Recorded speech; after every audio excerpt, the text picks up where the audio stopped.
Welcome to Build. I am your host, Ricky Camilleri. On July 17th, 2014, 44-year-old Eric Garner died while in the custody of Staten Island police. His arrest and death were captured on cell phone video, and his last words, "I can't breathe," sparked a movement across the nation concerning police brutality and the abuses of poor and minority communities in America. The new documentary, Two Sides, narrated by Viola Davis, attempts to explore different interpretations of the incident through Garner's family members and activists, as well as the police who attempt to defend one of their own. Joining us to discuss this, we will have producer Julius Tennon and Eric Garner's mother herself, Gwen Carr. Before we bring them out to talk about it, I want to remind our guests at home they can leave a question for our guests on stage via the Submit a Question button right next to this video.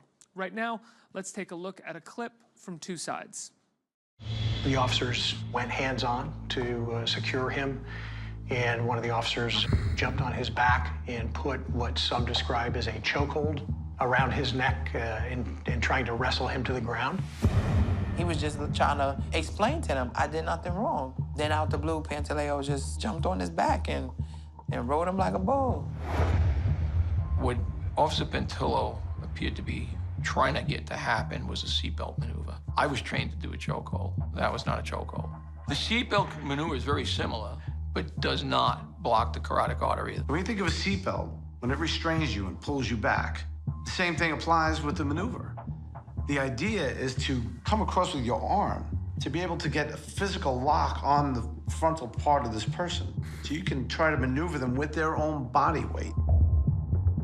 If it's a seatbelt maneuver, why your hand is not going across his chest? If it's a seatbelt maneuver, because the seatbelt goes across your chest. Problem with the seatbelt maneuver was he's shorter than Eric Garner, and it doesn't work as well if you're shorter. So what that led to was the hand going up around the throat area, which ultimately the world sees as a chokehold was being used. Thank you.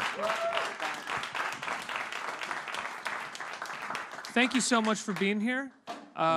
Incredibly powerful episode of this series right here. Gwen, you know, this is, it's called Two Sides. And so this piece is really exploring both sides of the, for lack of a better word, argument surrounding your son's passing. Yes. Obviously, these are not, the other side, if you will, is not something that you haven't been witness to as you went through the case and you went through everything. But what is it like to see it in this documentary? Have you watched it? Can you watch it? Yes, I first seen the screening in Los Angeles. We went last week to see the screening. And like today, I stayed out with the part, you know, with them killing my son, because that's like overbearing.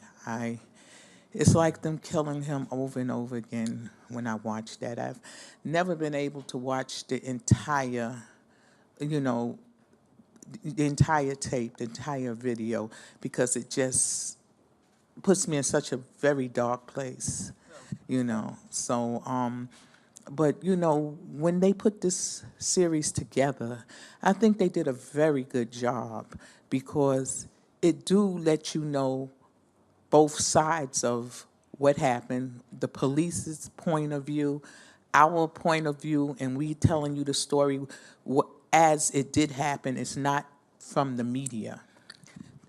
Are you, a lot of people, I think activists would argue that the police's side is already represented, and we don't need to hear it. You know, the criminal justice system represents the police side as best as it can on a daily basis. Some would say it's far in favor of them, the system itself.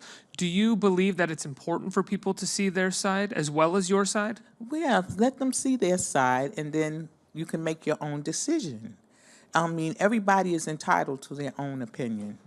But once you see it and, you know, you look at it unbiasedly, then you can see actually what happened on that day. And just like it was just such a insult to injury for there not to be an indictment, because an indictment is not even a conviction. It's just accusing someone of negligence, you know. And they saw no negligence, no injustice that day. I just couldn't believe it. Well, the only person who's really been prosecuted since Eric Garner's death, and I don't think it's necessarily part of this piece, is the man who shot the cell phone footage, right? He's the only person at this Yes. point who's actually been And prosecuted. that is so true. He was, they took him to jail. He was out on bail. They took him back to jail. And just like always harassing him. And if not for him, the story would have went altogether different, because they had already put out a different story. Said that they was about to arrest my son and he had a heart attack. This is the story that they were telling before they knew that it was a video. And one thing that we see in the documentary, Matt Taibbi, a journalist from Rolling Stone, talks a lot about the community that Eric was a part of consistently being harassed by the police, and Eric himself being subject to a lot of harassment by the police. Was this something that he talked to you about, that you were aware of? Yes, he had talked to me. He had told me once, he said, I mean, more than once, but he said, Mom, they see me walking down the street, they take my money off of me. He says, I go and I put an official complaint against them. And I would tell him, well, Eric, just leave it alone, don't get involved with them. And he would say, no, Mom, but they took my money. I didn't steal this money. I didn't sell drugs to get this money. Why are they taking my money? And then they don't even voucher it. They just take it off of me in the street and tell me, well, come to the precinct if you want it. And, now that's a crime in itself. And they're not punished for that crime.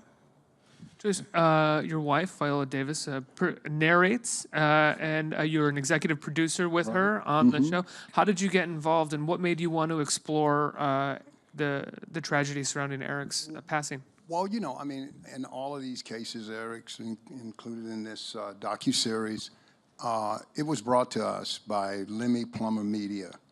And when they came to us, we said, well, if we're going to do something like this is such a horrific event, and they're happening all across the country. It's sad. There's no way around it. So we should think about doing this from getting the other perspectives. Now, that part was going to be hard, because that was the hardest part of putting this show together. Because there's a lot of other high-profile cases, and Gwen, we could speak to those as well. But it's hard to get the assets. You got to get the families. You got to get law enforcement to want to be interviewed. Can I ask who's more difficult to get, the families of victims or law enforcement?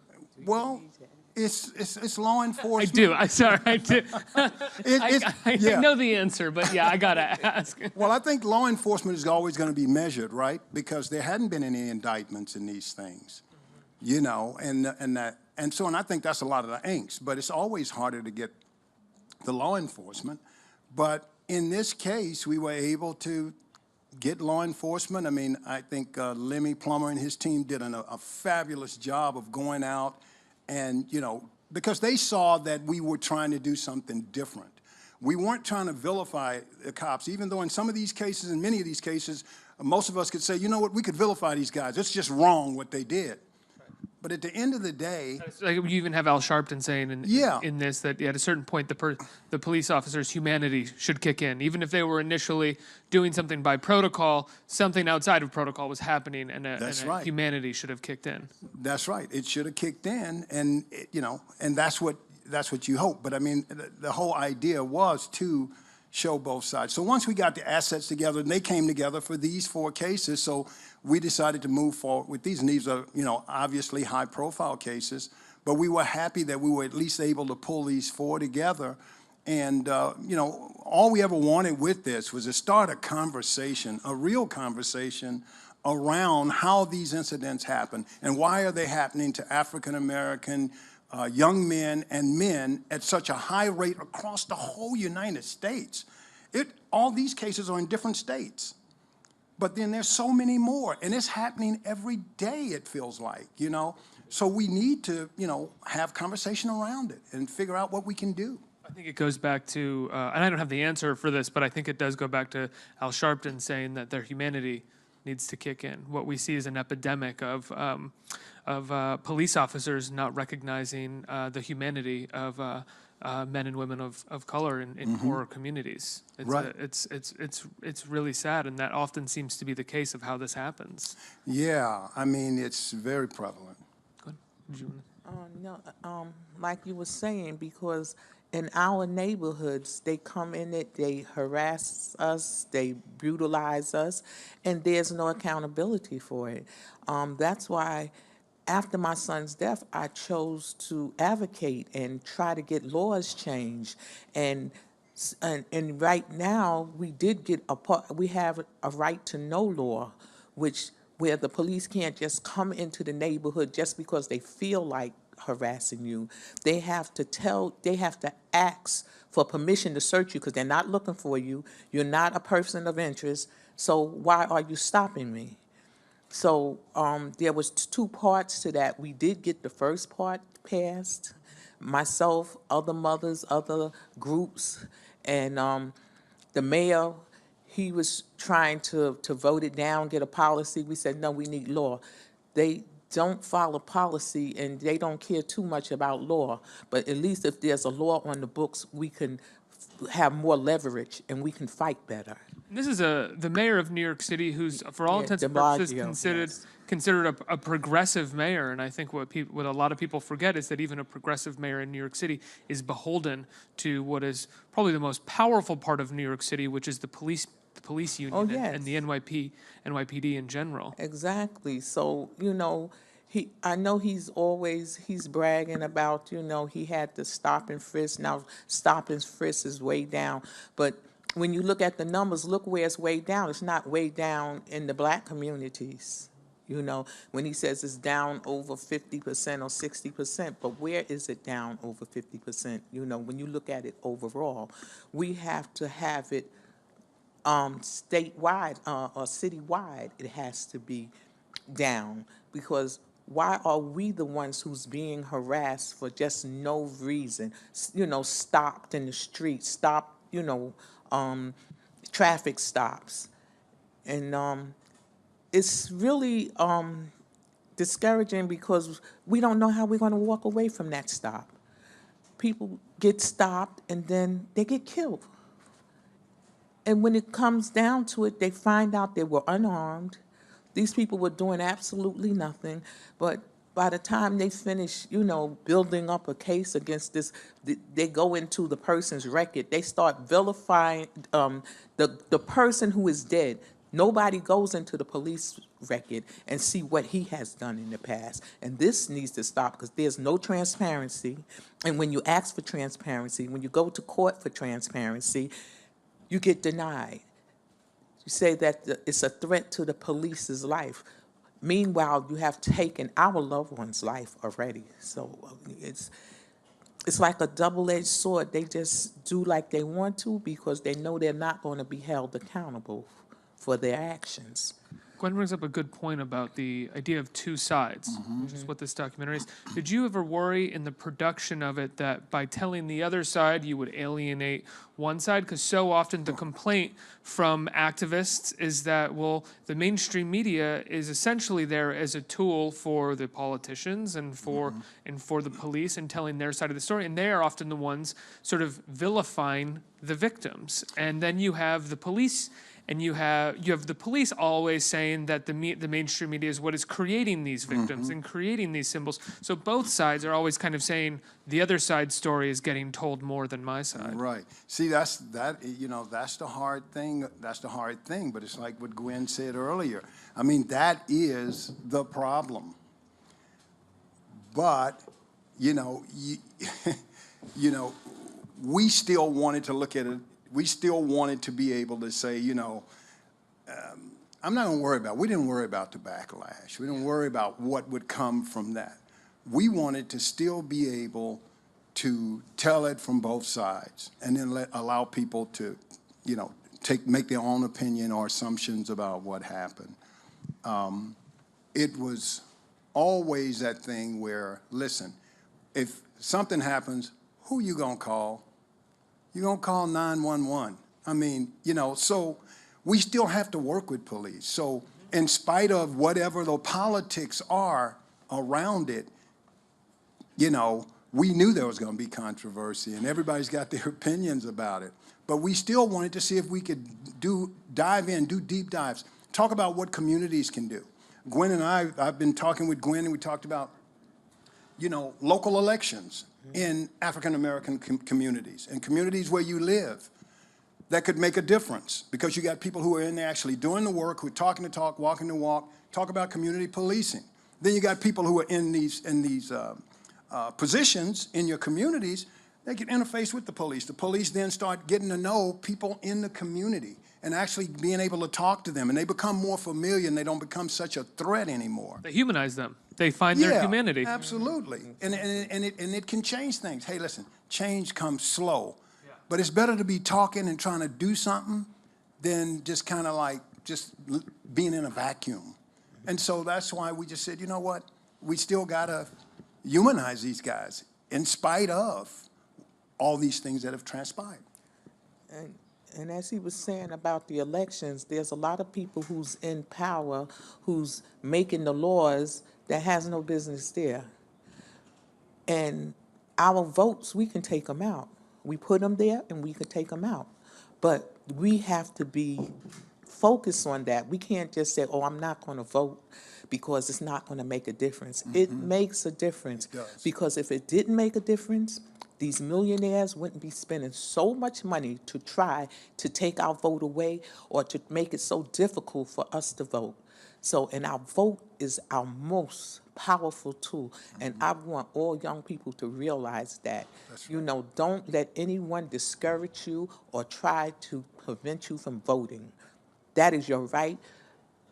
People died, people bled to death for the right for us to vote. And all we have to do is get up that morning and go to the voting polls. And I just hope everyone here does do that. And it makes a difference when it's in your hood. It's in your hood. That's right. You're actually going to help bring change to where you live. You can, you get empowered by the vote. And then once you start seeing change in your community around these things, then listen, it's never going to be zero, okay? Yeah. It's just never going to be zero, but it needs to be way less of these incidents that's happening across the country than are happening. I mean, when it comes to getting out the vote and making sure that vote happens, even on a national level, just this past election in 2016, sure, we can talk about all the crazy things that Trump says and tweets and does, but one of the major things is criminal justice reform, which Barack Obama and Eric Holder were working on, and they had moved the Justice Department in a certain direction, and our current Attorney General, Jeff Sessions, has moved that back as much as possible, especially when it comes to the prosecution of low-level drug offenders, which so often is where the major problem in criminal justice reform is. So even on that level, I mean, it's not local, but if you just want to vote nationally, you can look at that issue. Right. Yeah. Right. But, let's not start from the national level. Let's go to the local level, because this is where our laws are made, on the local level. And it affects our communities, our immediate communities. When you talk about the national level, that affects everybody in a certain way. But if we got a strong local level election, we can, kind of avert that big election. And so that's what we have to make people. It's really great to have somebody who's really in your community, who really understands the community, who's really advocating. I mean, like, for real. They're not like going to work and just kind of going home. They know all the problems that are going on in these communities, and then they're really serious about doing the work to really change it, because there's something in here. At the end of the day, it's about humanizing all of these folks who lost their lives, and the many others that have lost their lives senselessly. And so it's just paramount that we vote, And we want to keep everyone else from losing their life. We don't want anyone else to lose their life in this matter. Gwen, I'm curious, after the passing of your son and the case, had you or family members seen a change in the way the police patrolled or handled the community afterwards, or did it get better or worse or stay the same? Well, I could speak for my community. In my community, they have been extra nice in my neighborhood. I mean, really, extra nice. The community police, they have opened up more programs. The police commissioner in Staten Island is interacting with the after-school programs. They're going to the churches, making themselves known in the churches. So they seems to be trying to make a difference, since this It's a lot happened. of good ones out there. Trust me. It's a lot of good police women and men out there that get up every day and really they go by that mantra of protect and serve. So you can't just do with a broad brush and say all police or a certain way, they're all this way. And so, we have to, where we get good stuff, you keep building. It's all about building. You keep linking the chain, and things just kind of get a little bit better as you go along. It's one of the issues with messaging when it comes to the activism on this angle, which is so often police feel as if they're getting painted with a broad brush and they are being attacked individually, rather than noticing that this is an attack on the system itself that creates these sort of structures of power, these institutional problems that hold people down and unfortunately lead to the deaths of someone like Gwen's son. Yeah, but although we do have a lot of good policemen out there, but when you uphold the bad police, Right. You can't do that. That's right. You have to weed the bad police out, just like when you have the criminals in your neighborhood. We don't want the criminals in our neighborhoods. And if it was better policing, we would be glad to give them up because we don't want them mugging our mothers. We don't want them snatching our grandmother's pocketbooks. We don't want those people in our neighborhoods. And just like with the police, we don't want bad police on the police force. Absolutely. Let's get some questions from our audience. Okay. Who has a question? Right Hi, here. how you doing? Hi. As a victim of police brutality myself since I was 8 years old, until this day, like I'm 26 years old now, do you think there's going to be some sort of law that's going to be passed in order for future generations growing up in the inner city, the future generations growing up, you think there's going to be some sort of law passed? Because I feel like this still goes on to this day. It does. Yeah. But that's what I was speaking about, the Right to Know Act in New York City. I'm a part of that. And just last week, they had voted it down. Our Speaker of the councilman, they voted it down last year. But this year, I went speaking to the council people, and we did get half of that bill passed. So this is what I'm working on with other mothers and other community leaders to get the bill passed so young men such as yourself don't get harassed like that. And when you do get harassed, you got a leg to stand on, because we are going to be able to tell these police, you can't harass me. I haven't committed a crime. You're not looking for me. So why are you stopping me?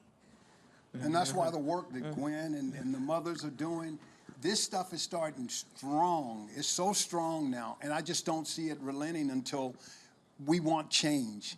And I think there's going to be change. Yes. And please go to the community meetings. A lot of people don't want to go to the meetings. They says, I'm not going to go to a police station to go to the meeting. Go to the police station. They have community meetings once a month. And voice your opinions. At least you are on record as you And you came get there, recognized. and you do, and then they become someone who they know, and they know you will come out to the meetings. So get a group together and go to these meetings and find out what's going on in your communities. Next question, right here. Hi. So I know there was mention about without the video, not knowing what the actual story would have been with Eric Garner. Do you feel that with newer technology, maybe on camera, cameras on policemen, or just like social media in general, it would help to get people more aware of what has been really going on, and so in the past, things get swept under the rug. It is more awareness, not that they're doing that much about it, but there's more awareness, more people are waking up, more people are saying, hey, this is not just make-believe. This is really happening, because they're actually seeing it now. And with the social media, now that is why, it's been going on for years and years, but we didn't have social media That's right. back then. So the story was kept in like a community. The rest of the world didn't hear about it. But now, you take a picture with your camera, it can go viral. And that's a good thing. That's power. That is. That's what social media has done, just for all of us in general, That's but true. particularly in this regard. And in terms of the cameras, you know, that's a good thing that they've implemented that. They just have to keep them on. That's right, because they can turn You them know off. what I mean? You just got to keep it on, because you don't know at what point that camera was turned off or when it was turned on. That's right. I mean, if the action is fast and furious, you might get all of it on the camera, but if it's not, he might have turned that off and said, hey, I'm getting ready to do this, and I'm going to turn it back on after whatever. You just don't know. I mean, you can only hope that that's going to be.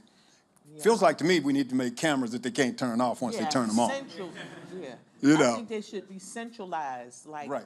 let someone else control the cameras, not the police officers. I think we have time for one more. Okay. Hello. You were speaking about voting and the importance of voting, and I feel like it's, for young people, especially young minorities, they don't believe in politicians, especially like higher level and on the local level. So I wanted to know, what would you say, or what should I say to other young minorities to just convince them and encourage them to go out and vote? That I'll say now, Gwen, I know Gwen will have something to say about this, that a lot of us died for the vote. And it's only been, let's don't get twisted. It was 1965 when we could vote in this country. So it hadn't been a long time. So that alone should tell those young folks that all of this stuff they have now and everything that's going on, it ain't been going on that long. We haven't come from the shadows too long. We've gone through a whole long time of slavery, then Jim Crow laws. On top of slavery, then Jim Crow, and people dying for that vote. So you tell them that. That's why they should vote. And tell them no matter whether they vote or not, someone's going to win. Why not try to make it the person that you want? Why don't you voice your opinion and say, hey, I want this person in. And if you don't like anyone who's running, go out and get your own candidate. Or if you're old enough, run yourself. I mean, there are other options. You just don't have to vote for the two candidates that's on the ballot. So, you know, just encourage them. Maybe they may make a better candidate than the people who's on the ballot. So, but tell them, in the meanwhile, please vote, because it's very important. But before they vote, look up the person's track record. See who's going to bring something to the table that's going to benefit them. Don't just go to the polls and vote. Absolutely. I want to thank the two of you for being here and the work that you've done on this documentary and this series, and the incredible activism that you're doing, that you've dedicated your life to at this point. When can people tune into Two Sides? It aired Monday night, and it aired Monday night, and it's every Monday. The next 4 Mondays will be three more episodes: the Ezel Ford, the John Crawford, and the Sandra Bland episode. Then they'll kind of be running them retroactively on TV1, so you'll be able to catch them even after they've already run. Everybody, please give a round of applause for Julius Tennon Gwen Carr. Let's hear it. Thank you.